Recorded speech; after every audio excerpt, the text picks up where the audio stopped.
मी एवढंसं लेकरू का होईना साहेबांच्या खांद्याला खांदा लावून भांडत होते, घाबरत नव्हते कोणाच्या बापाला घाबरत. तेव्हा मी राजकारणात काम करते. बघा, राजकारण आहे, राजकारण म्हणजे गढूळ पाण्यात कपडे धुण्यासारखे.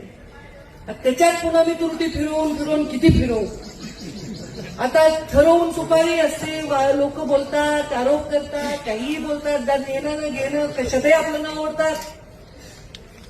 पण मी राजकारणात का आहे हे सगळ्या त्यांनी ऐकावं. जे खोटं बोलतात, आरोप करतात असे लोक असतात जगात, त्यांनी ऐकावं. ज्यांचं स्वतःच्या वडिलांवर प्रेम आहे आणि ज्यांनी स्वतःच्या वडिलाला गमावलंय.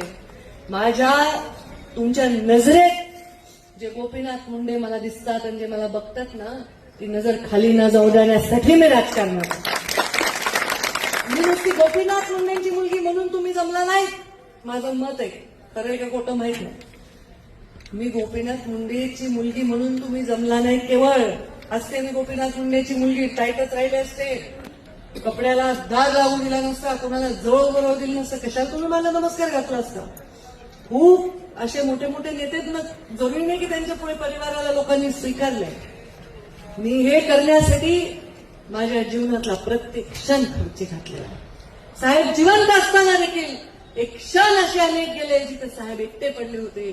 तेव्हा मी एवढंसं लेकरू का होईना साहेबांच्या खांद्याला खांदा